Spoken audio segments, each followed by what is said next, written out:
Good evening. Today it is Tuesday, April 8th, 2014. The debate topic for this evening is be it resolved that expansion of the Billy Bishop Airport will benefit Toronto. Expansion is defined as physical and functional enlargement. Billy Bishop Airport is defined as city airport located on Toronto Island. Will benefit is defined as will have a positive effect on, and Toronto is the city of Toronto. Please note that the speakers involved in this debate are not necessarily speaking their mind on this issue. They are only arguing for or against the debate as is dependent on the side on which they are sitting. We would like to welcome, as the first speaker in this debate, for 7 minutes, the Prime Minister, Nicholas.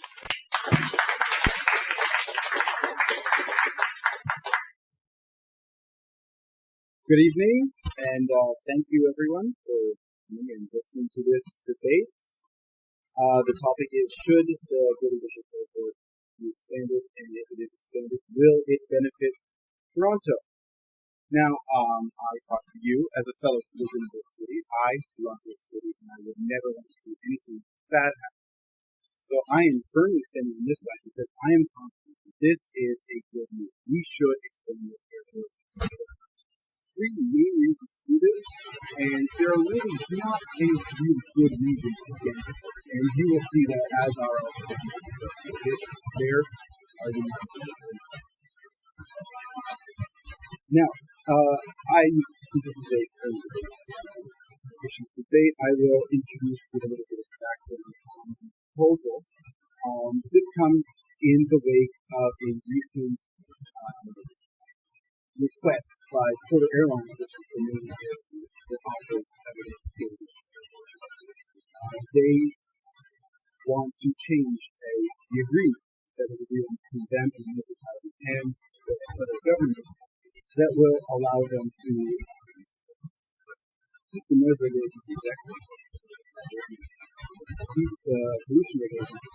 They want to amend one section of things, and they want to one section because they found agents made by Canadian companies and Gurjot, the CS1 which has longer range, with no less pollution than any other jet, and the same amount of pollution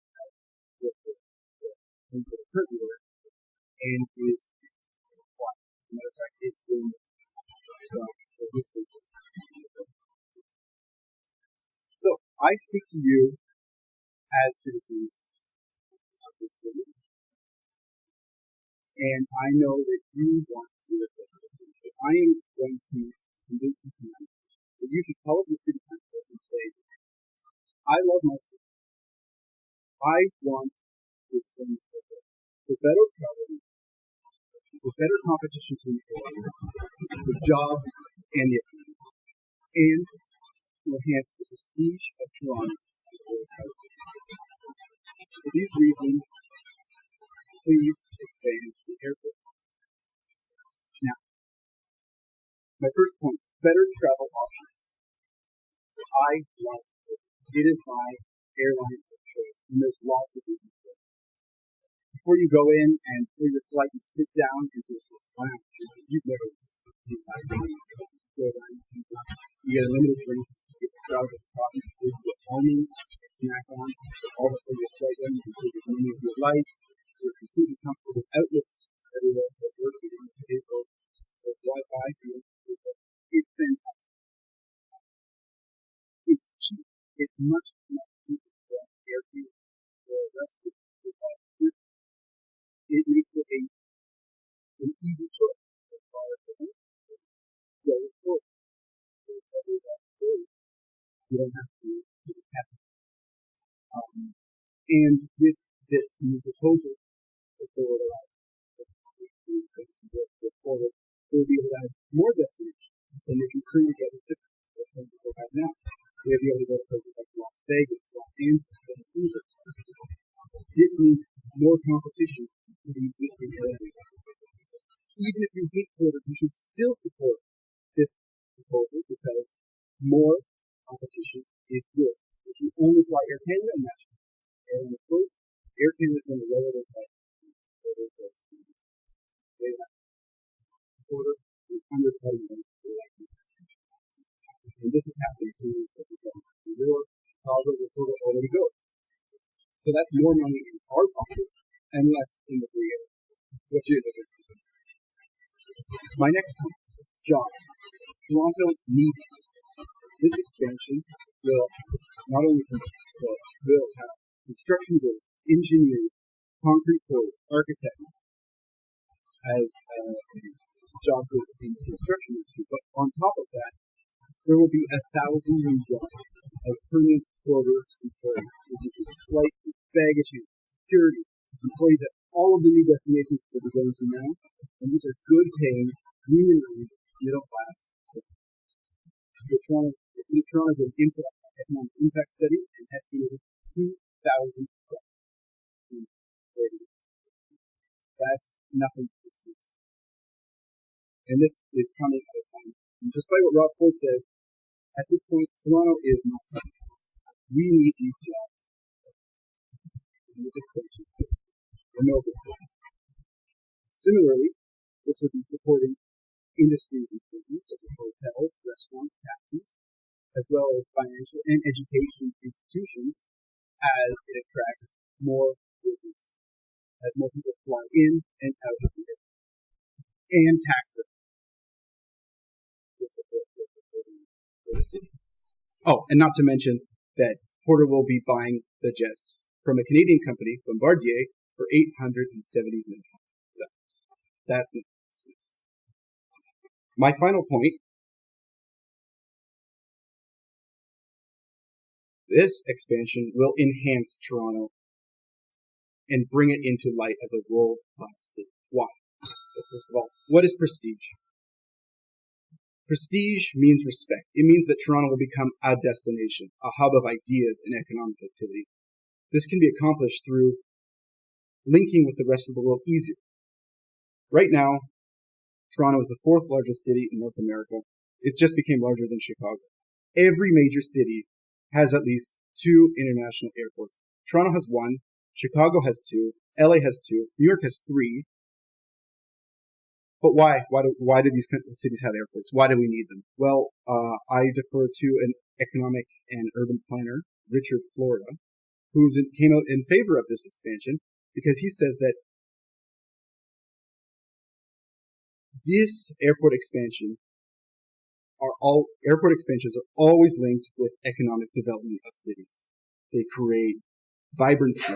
It empowers creative and economic elements to flow. In conclusion, please support the motion.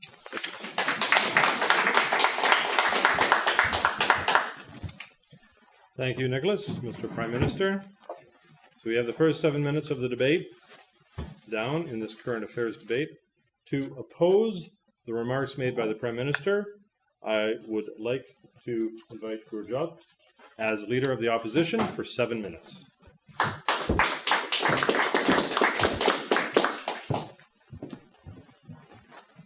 Thank you, Mr. Speaker, ladies and gentlemen, and worthy members of the government. It's really ridiculous and saddening what the different points that government made. Looks like they have just read one of many advertisements that Porter is playing on different media channels as well on the different newspapers. And Robert Bruce will be mighty pleased with that and patting his marketing team that you might actually fool some of the people all the time. But let me tell you, residents of the waterfront and residents of this city will not be fooled. We will not support this motion at all. I live on waterfront on Queensquay from 3 years. And I know what's happening and how much opposition is there in the area and with the residents.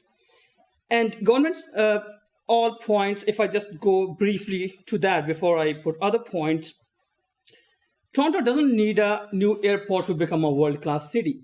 We already are a great city. Nobody's complaining about Pearson. That new airport will make us world-class city. People already love Toronto and they come here.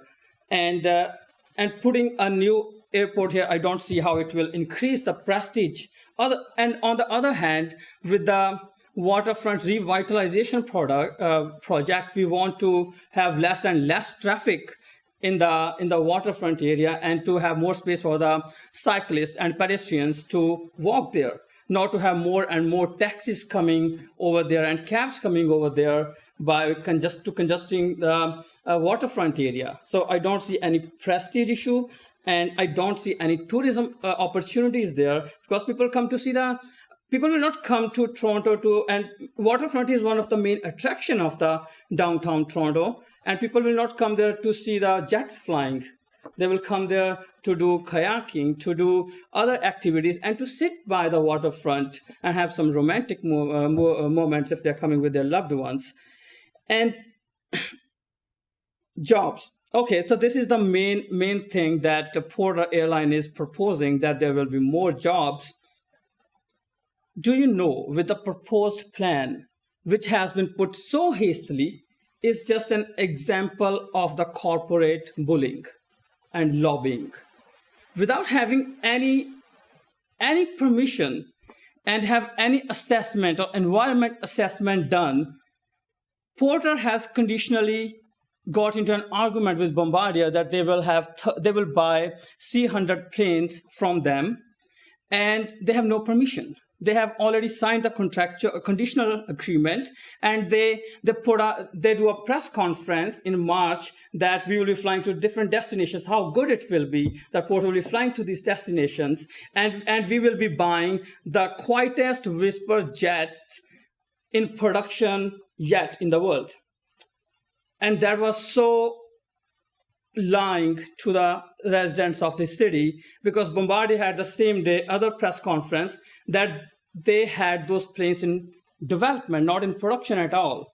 And even today, like, they had the first flight in January 2014, and they have said they will be delaying the jets by mid-2015. There has been no testing done, no claims for the jets whatsoever, and Robert Deluce is saying the quietest jet in production. That's plain wrong. And you can also see in the Bombardier press conference, and they've got, and they're doing everything to just cover up this unintelligent, idiotic decision that they got into agreement with Bombardier.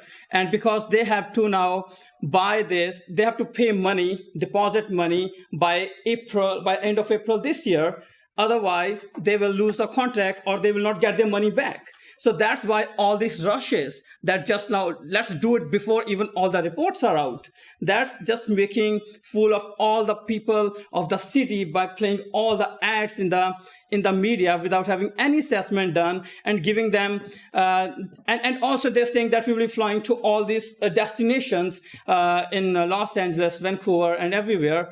And mind you, no city in North America has an airport so close in the downtown, let alone on the waterfront, because everybody has thought well about it. Nobody's allowing jets in their downtown, where you have all the recreational and the big buildings there in the city, and you are allowing the jet planes to be flown over there. Moreover, on the waterfront, we have a school few meters away and one community center. Nothing has been thought about that. With so much traffic, people on waterfront are already complaining about it. On the head of the Bathurst, there gets so much traffic congestion at the peak hours, and it's going to increase with the more capacity and with the more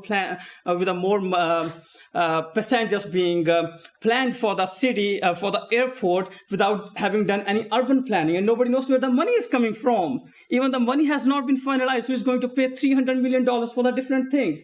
And with the runway expansion, that's again, nobody has seen that how long it will be, that they're saying 200 meters.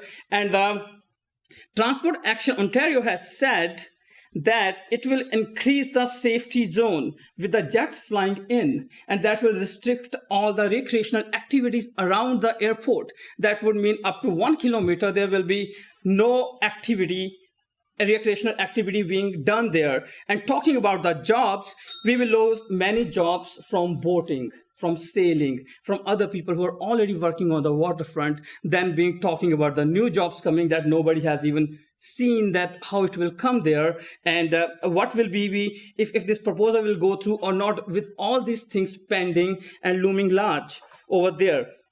So I see no point, and I think it's a disservice to the residents of city by just proposing this this plan that is not even being all the right questions not being asked so far. And also we have another plan that we have the Union Pearson Express coming up in 2015 spring. So it will be so fast to get to the Pearson. And Pearson might use some public money, and they're already planning to enlarge the Pearson airport to get more traffic over there rather than diverting traffic from Pearson to Billy Bishop Airport. That is such a vital part. Thank you very much.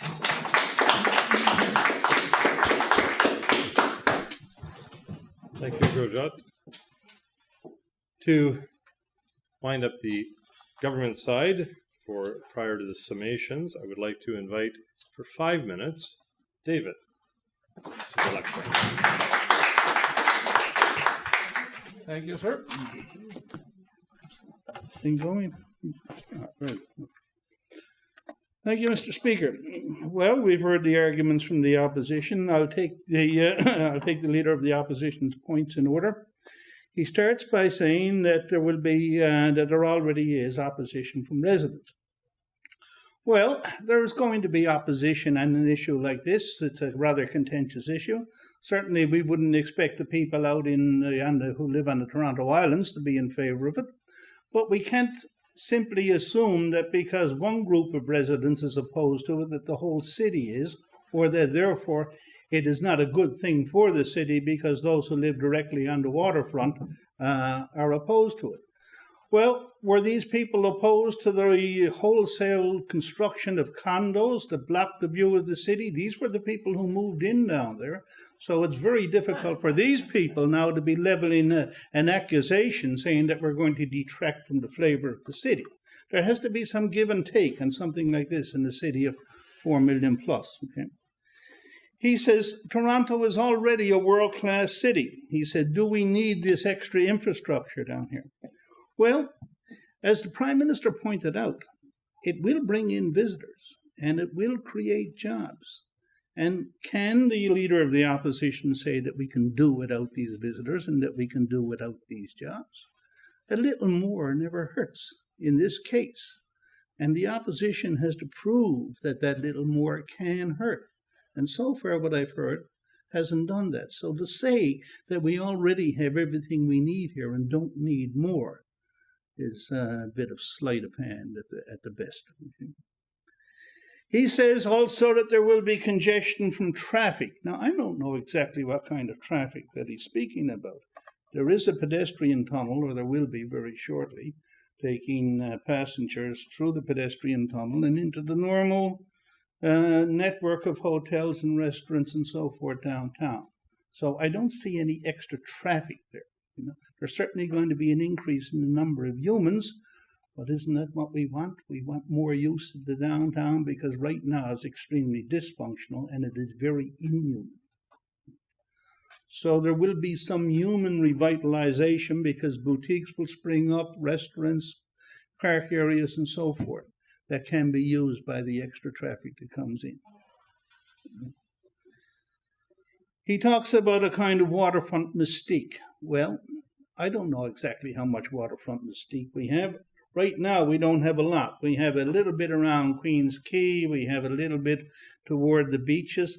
We don't have anything in the western waterfront whatsoever. If we can bring in more visitors, perhaps we will be in a position then to provide these services that will truly revitalize and rejuvenate the waterfront, because Toronto's waterfront is a sad exception to the wonderful, wonderful expansions that have gone on in so many cities around the coast of North America, particularly in the historic districts and so forth, with Gastown in Vancouver, for example, or the historic properties in Halifax, and what they've done in San Diego, which I may remind you has a waterfront airport. He says no other city in North America has a waterfront airport. Boston does, 2 kilometers from the downtown. He says that there is no environmental plan. Well, if there is no environmental plan, the prospect is not going ahead. But I read just the other day, yesterday in fact, that has been sent back to council, the whole works, for their consideration pending an environmental review. The tripartite agreement that the Prime Minister mentioned, federal government, the City of Toronto, and the Toronto Port Authority. These are the three that will determine this. And those decisions are going to be based on an environmental assessment and putting in place the money that's needed. Not that it will have to come from these authorities, but these authorities will make sure that the money is there for the plan to go ahead. So for the leader of the opposition to say, where is the money to come from, suggesting that in some nefarious way the taxpayer is going to end up holding the bill, he hasn't produced a shred of evidence for this. All of these oppositions come to nil. So the plan won't go ahead until the money comes up with, until until Porter comes up with the money for it. So the whole thing, it's a fabric of disinformation and deception. There is no solid evidence at all that remotely challenges the Prime Minister's points. Thank you very much.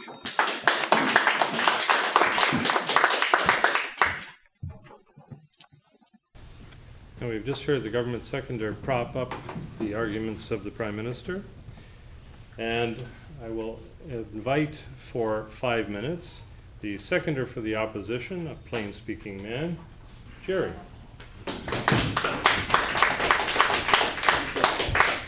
Very much. Well, what a perfect segue into my talk. The member of the government spoke about disinformation. Well, I'd like to know where some of the statistics that they both spoke about came from. It must have come from the Rob Ford council chambers, where we all know everything is the truth. That's what it sounded like anyway. Prime Minister also talked about the Island Airport expansion providing 2,000 jobs. Well, guess what? If we expand Pearson, which is a lot cheaper and easier, voila, there's those 2,000 jobs that he spoke about. Another point of rebuttal. The Prime Minister spoke glowingly of how wonderful Porter was. However, we must remember only a very small percentage of the people in Toronto can afford to fly anywhere. There are many, many people that have never even been on an airplane. So tell me, how does this benefit all of Toronto? The member of the government spoke about the extra traffic and how good that would be for Toronto.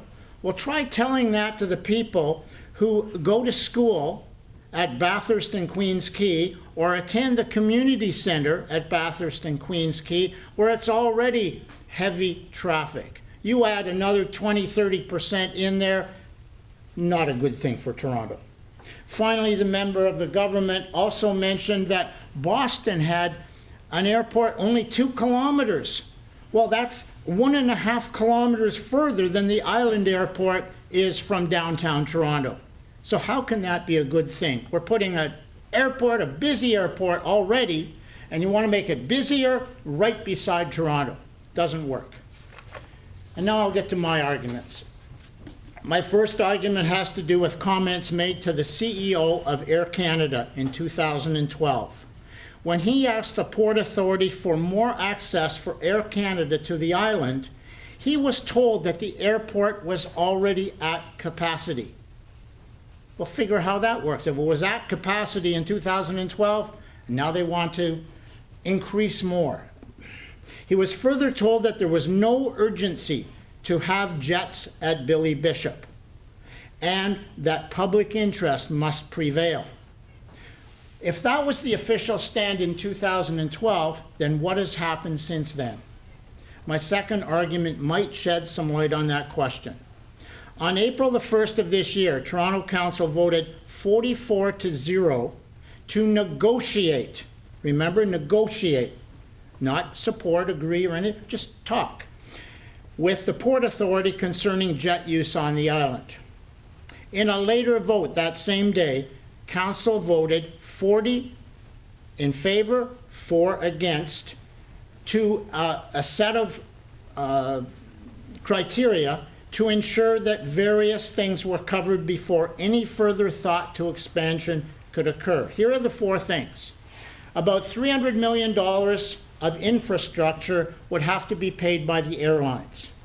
Many environmental concerns, which my leader has already spoken about, would have to be met. Harbor safety, where the school and the community center that I talked about, these would have to be ensured. Increased safety. Island birds would have to not be endangered by any changes to the airport. The 4 voters who did not agree with these safeguards, you can already guess who some of them are.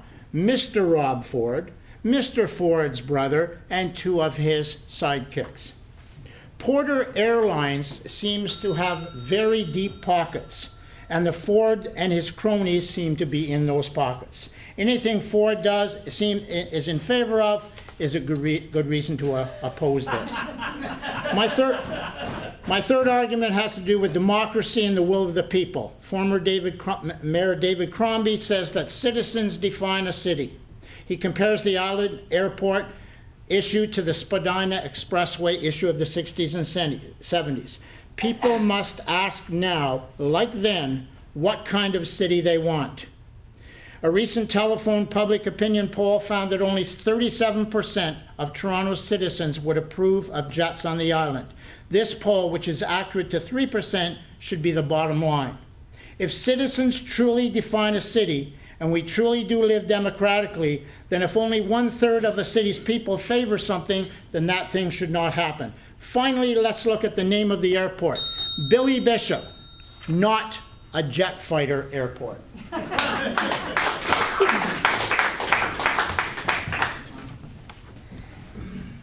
Thank you, Gerry. So we've heard the first 4 speeches, everybody winging it, no doubt, in this debate. So we will wind up now, and I will invite the Leader of the Opposition, Gurjot, to come up for 2 final minutes, a bell at 1 minute as a warning, to summarize the opposition side in this debate. Thank you, Mr. Speaker. So we have heard the arguments from both sides, and so clearly we stand for the things that are valuable to the city, that are its people, the nature, the natural beauty of the city, the waterfront of the city, the birds, and other ecosystem around the waterfront and the city, the school where kids go to educate. We don't want to put them in danger, where we have the jet fuel stored and the other things just a few hundred meters away without any safety measures being just thought about yet. And we stand too for the people of the waterfront area, that what will happen with all the noise pollution and the other things that will be happening here, and we also think that this is a very self-serving, just for the Toronto, for the Porter airline only, and the Robert Deluce and Deluce family, that they have they are the only party that will gain from this proposal, that they have made an unintelligent decision to buy jets, that now they are in danger of losing their deposit money. They and their shareholder are set to gain with a capital value gain, and they might have better chances to be bought by a bigger airline, or to go public on a bigger exchange.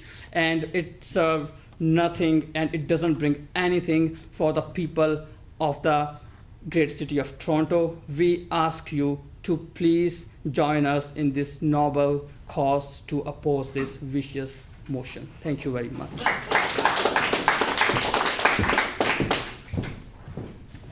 Thank you. And to complete the debate, I will invite Prime Minister Nicholas for a final 2 minutes.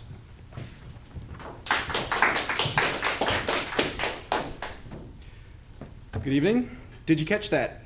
There's certainly a lot of noise in Toronto, but it's not coming from jets. It seems to be centered around the opposition table, because they didn't seem to listen to our arguments at all.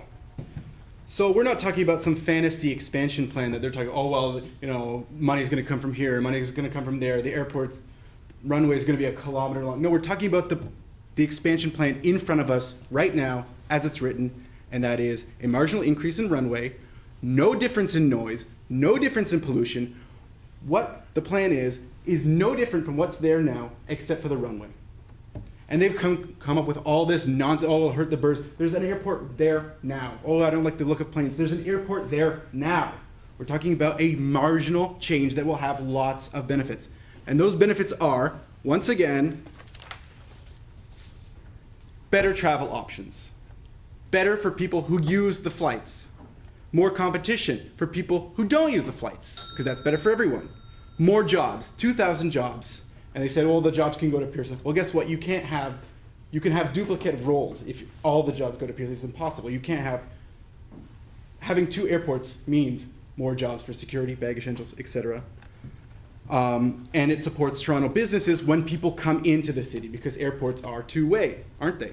And it'll enhance Toronto as a world-class city because it will encourage the flow of people coming in and out with ideas and economics. This is why you should support the motion. Please vote in favor of it. Thank you very much.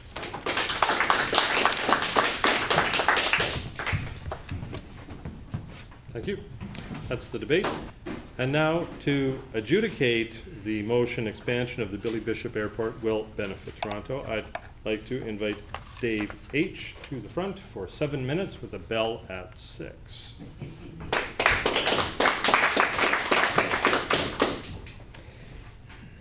Thank you very much, Mr. Speaker.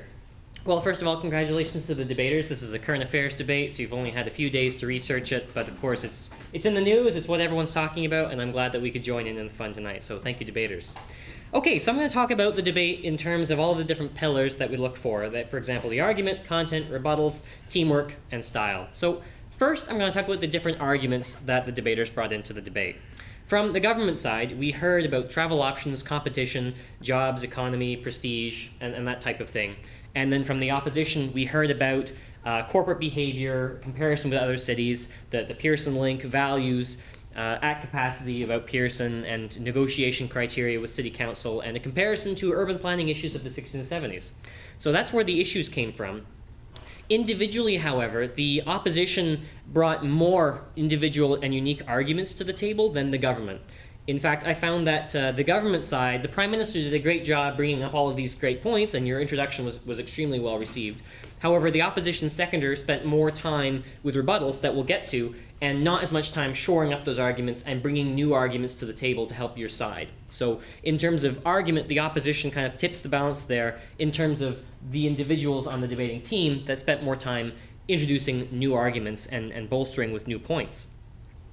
In fact, this actually comes into effect in the summation. You'll notice that the summation was very different the way that both leaders approached the summation. I found that the leader of the opposition did a great overview of the entire debate, and I thought it was a very well-rounded summation, which is great to do.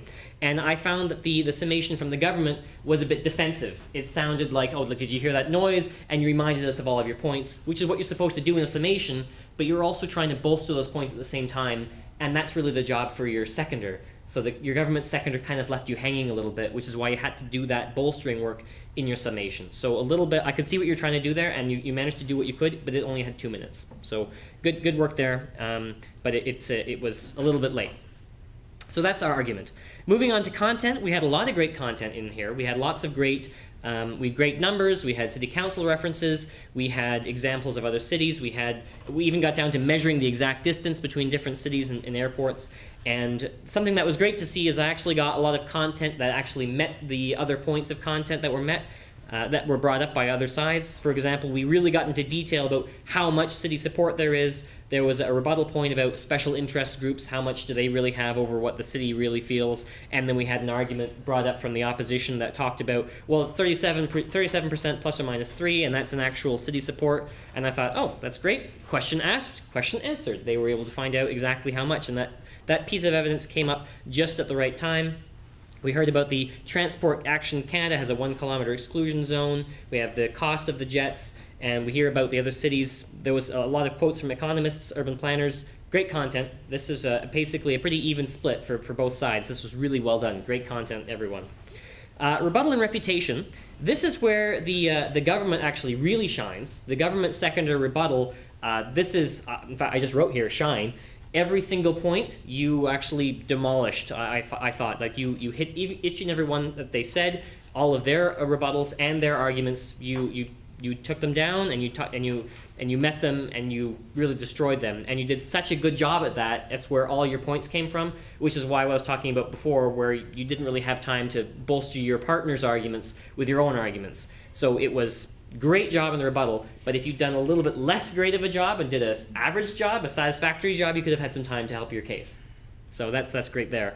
But again, great. And so this really, in fact, this tips the scales.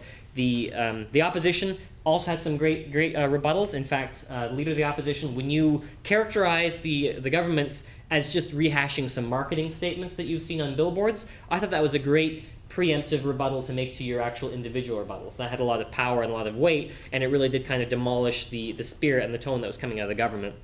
No environmental assessment, talking about world-class waterfront, talking about the waterfront again, and these rebuttals were shared by by your partner as well, talking about statistics and whether a percentage what percentage of travelers in Toronto can actually afford to use the airport, that type of thing. School issues, community center issues. Lots of rebuttals there, very strong from both sides, but again, more balanced. You spent time on your rebuttals and your arguments. So the government actually wins this on the rebuttals here, but again, there's a grain of salt there. It comes at a price to do so well in only one category when there are 5. And moving into teamwork, you'll actually see this. Some of the themes I've talked about come to fruition here as well, because the government, I would say that their development of arguments was kind of divided, because I did not see like a common shared message coming from the government. I found that we had the Prime Minister delivering the case, and then we had the seconder for the government as the pit bull. And that's great sharing of duties. It's great, but it means that the government seconder didn't really support the Prime Minister, and the Prime Minister didn't really talk about anything that the government seconder did during his summation. So they were kind of separate, which is a great sharing of duties, and I guess it'll see how that worked with the audience. But in terms of our criteria, teamwork was weak on the government side. In contrast, the opposition had a very well-coordinated effort. They were very supportive of each other. They talked about, the leader of the opposition in your summation, you talked about all of the values that were brought up by the entire debate, both sides, so that was really well done.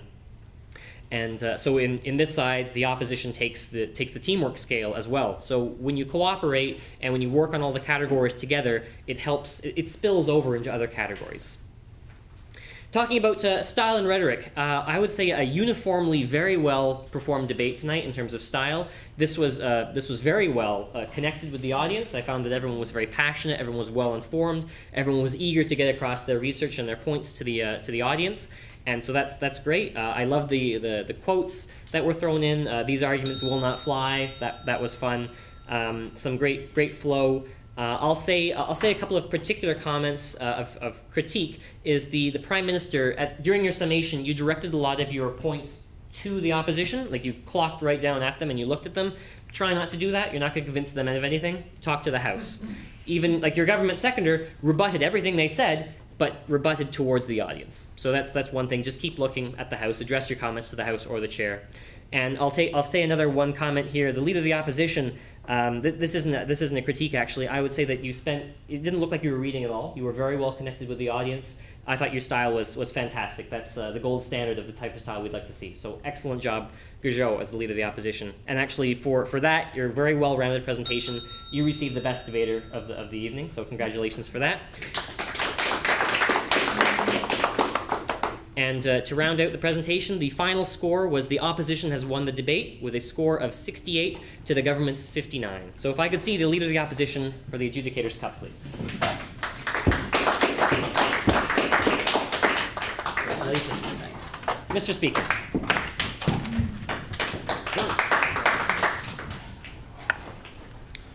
Thank you, Dave. And as is customary in these debates, the popular vote disagrees with the adjudicator. I would like to award the popular vote award to the government with a score of 8-4.